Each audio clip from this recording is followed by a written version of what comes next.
Protein का संश्लेषण होता है? ऑप्शन है गाल्गी काय में, राइबोसोम पर, माइटोकॉन्ड्रिया में, सेंट्रोसोम पर। सही उत्तर इसका ऑप्शन नंबर बी, राइबोसोम पर प्रोटीन का संश्लेषण होता है। राइबोसोम को प्रोटीन की फैक्ट्री भी कहते हैं, कई बार एग्जाम में पूछा गया है। ठीक है। माइटोकॉन्ड्रिया शरीर की शक्ति गृह कहते हैं या ऊर्जा घर कहते हैं। सेंट्रोसोम कोश का विभाजन करता है। अगला प्रश्न देखते हैं, माइटोकॉन्ड्रिया का संबंध है? ऑप्शन उत्सर्जन से, परासरण से, श्वसन से, पाचन रस से। इसका सही उत्तर है ऑप्शन नंबर सी, श्वसन से। माइटोकॉन्ड्रिया का संबंध जो है श्वसन से है। माइटोकॉन्ड्रिया का हिंदी नाम क्या है? सूत्रकणिका। याद है, सूत्रकणिका। ये कई बार प्रश्न पूछा गया है। ठीक है। माइटोकॉन्ड्रिया, इसको शरीर की शक्ति गृह या ऊर्जा गृह कहते हैं। अगला प्रश्न देखते हैं, कोशिका के अंदर ऊर्जा का निर्माण किसके द्वारा होता है? ऑप्शन है केंद्रक, केंद्रिका, हरितलवक, माइटोकॉन्ड्रिया। सही उत्तर है इसका ऑप्शन नंबर डी, माइटोकॉन्ड्रिया। इसके कारण कोशिका के अंदर ऊर्जा का निर्माण होता है। अगला प्रश्न देखते हैं, पादप कोशिका में डीएनए होता है? ऑप्शन है हरितलवक में, माइटोकॉन्ड्रिया में, केंद्रक में, सभी में। इसका सही उत्तर है ऑप्शन नंबर डी, सभी में। जो पादपों के अंदर डीएनए होता है वह इन सभी में पाया जाता है। अगला प्रश्न देखते हैं, मानव शरीर के कौन से अंग में लसिका कोशिका बनती है? ऑप्शन है यकृत, बी दीर्घ अस्थि, सी अग्न्याशय, डी तिल्ली। इसका सही उत्तर है ऑप्शन नंबर बी, दीर्घ अस्थि में जो है लसिका कोशिका बनती है। अगला प्रश्न देखते हैं, कोशिका सिद्धांत का प्रतिपादन किसने किया? ऑप्शन डार्विन और वैलिस ने, बी मेंडल और मॉर्गन ने, सी स्लाइडेन और स्वान ने, डी टेक्सले ने। इसका सही उत्तर है ऑप्शन नंबर सी, स्लाइडेन और स्वान ने कोशिका सिद्धांत का प्रतिपादन किया था और बताया था कि जो शरीर है, शरीर की सबसे सूक्ष्मतम इकाई जो है वह कोशिका है। अगली प्रश्न देखते हैं, अर्धसूत्री विभाजन पाया जाता है? ऑप्शन पत्ती में, तने में, मूलाग्र में, तरुण पुष्प कलिकाओं में। इसका सही उत्तर है ऑप्शन नंबर डी, तरुण पुष्प कलिकाओं में अर्धसूत्री विभाजन पाया जाता है। अगला प्रश्न देखते हैं, एटीपी का निर्माण होता है? ऑप्शन है राइबोसोम में, गाल्गी काय में, माइटोकॉन्ड्रिया में, इनमें से कोई नहीं।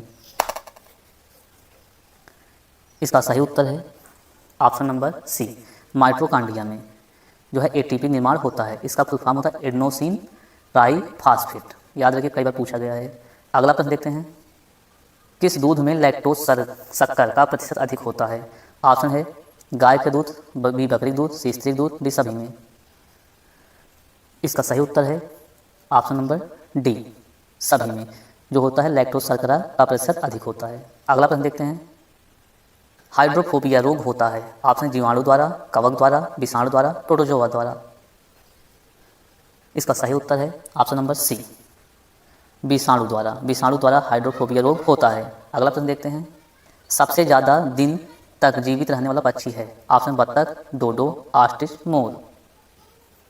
इसका सही उत्तर है ऑप्शन नंबर सी, ऑस्ट्रिच। यह सबसे ज़्यादा दिन तक जीवित रहने वाला पक्षी है। ठीक है। और यह एकमात्र पक्षी है, उड़ नहीं सकती। ठीक है। और इसके अंडे कोशिका सबसे बड़ी कोशिका होती है ऑस्ट्रिच, और यह पृथ्वी पर उपस्थित सबसे बड़ा पक्षी है। अगला प्रश्न देखते हैं, चमगादड़ किस वर्ग का प्राणी है? ऑप्शन है मैमेलिया का, बी यूथेरिया का, सी प्रोटोथेरिया का, डी काइराटेरा का। इसका सही उत्तर है ऑप्शन नंबर ए, मैमेलिया वर्ग का प्राणी है चमगादड़। अगला प्रश्न देखते हैं, एथलीट फुट बीमारी होती है? ऑप्शन है जीवाणु से, फफूंद से, मूल क्रीम से, प्रोटोजोआ से। इसका सही उत्तर है ऑप्शन नंबर बी, फफूंद से। फफूंद से जो होता है एथलीट फुट बीमारी होती है। अगला प्रश्न देखते हैं, लीची में खाया जाने वाला भाग है? ऑप्शन है एरिल, एंडोकार्प, एपिकार्प, मीजोकार्प। इसका सही उत्तर है ऑप्शन नंबर ए, एरिल। लीची का खाया जाने वाला जो भाग होता है उसे एरिल कहते हैं। अगला प्रश्न देखते हैं, लैंगरहैंस की दीपिका पाए जाते हैं? ऑप्शन है प्लीहा में, पैनक्रियाज में, यकृत में, पिट्यूटरी में। इसका सही उत्तर है ऑप्शन नंबर पैनक्रियाज में लैंगरहैंस की दीपिकाएं पाई जाती हैं। लैंगरहैंस की दीपिकाओं में बीटा सेल पाया जाता है और इससे इंसुलिन हार्मोन स्रावित होती है जो रक्त में ग्लूकोज की मात्रा को नियंत्रित करती है, और इंसुलिन कमी से मधुमेह रोग होता है। अगला प्रश्न देखते हैं, रुधिर परिसंचरण तंत्र की खोज करने वाले प्रथम वैज्ञानिक हैं? ऑप्शन है William Harvey, Robert Hooke, brown और एंड्रियास वेसेलियस। इसका सही उत्तर है option number A, William Harvey ने सर्वप्रथम रक्त परिसंचरण तंत्र की खोज की थी। रॉबर्ट हुक ने सर्वप्रथम कोशिका खोज की थी, कोशिका की खोज 1665 में। रॉबर्ट ब्राउन ने केंद्रक खोज की थी, केंद्रक। अगला प्रश्न देखते हैं, विषाणु की खोज की थी? ऑप्शन है हेल्डेन ने, हेक्सले ने, इनोवास्की ने, एम्पी डाक्सले ने। इसका सही उत्तर है ऑप्शन नंबर सी, इनोवा ने विषाणु खोज की थी। अगला प्रश्न देखते हैं, कुत्ते के काटने पर वायरस के द्वारा जो रोग उत्पन्न होता है वह कहलाता है। ऑप्शन है मम्स, हाइड्रोफोबिया, चेचक, पीलिया। इसका सही उत्तर है ऑप्शन नंबर बी, हाइड्रोफोबिया। कुत्ते काटने पर जो उत्पन्न हो वायरस का जो रोग उत्पन्न उसे हाइड्रोफोबिया कहते हैं। अगला प्रश्न देखते हैं, जीवाणु की खोज सर्वप्रथम की थी। ऑप्शन रॉबर्ट कॉर्क ने, लुई पास्चर ने, रॉबर्ट हुक ने, लीवेनहॉक ने। सही उत्तर है इसका ऑप्शन नंबर डी, लीवेनहॉक ने जीवाणु की खोज की थी। इन्हें जीवाणु विज्ञान का पिता भी कहते हैं, लीवेनहॉक को। इन्होंने 1674 में इसकी खोज की थी। अगला प्रश्न देखते हैं, शकरकंद में भोजन संग्रहित होता है। ऑप्शन है स्तंभ में, जड़ में, पत्तियों में और स्तंभ कंद में।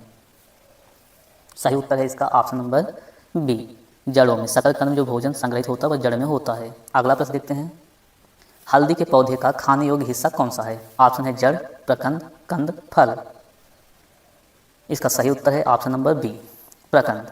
हल्दी के पौधे खाने योग्य भाग प्रकंद होता है। अगला प्रश्न देखते हैं, लिम्फोसाइट्स रक्षा करती हैं। ऑप्शन है विष से, रोगाणुओं से, लिम्फ से, श्वेताणुओं से।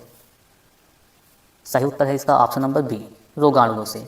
जो लिम्फोसाइट है रोगाणुओं से रक्षा करती हैं। अगला प्रश्न देखते हैं, आपातकालीन ग्रंथि है। ऑप्शन है एड्रीनल, अग्न्याशय, थाइमस, थायराइड। इसका सही उत्तर है ऑप्शन नंबर ए, एड्रीनल। इसे आपातकालीन ग्रंथि कहते हैं और इससे एक हार्मोन निकलता है, एड्रीनल हार्मोन, जिसे लड़ो या हुड़ो हार्मोन कहते हैं। अगला प्रश्न देखते हैं, पेलाग्रा रोग किस पोषक पदार्थ की लगातार कमी से होता है। ऑप्शन नियासिन, बी थायमीन, सी एस्कर्बिकम, सी साइनोकोबालामीन। सही उत्तर है इसका option number A, niacin. Niacin कमी के कारण पेलाग्रा रोग होता है। अगला प्रश्न देखते हैं, मानव शरीर में मास्टर ग्रंथि कहलाती है। Option pituitary, thyroid, thymus, parathyroid. इसका सही उत्तर है option number A, pituitary gland.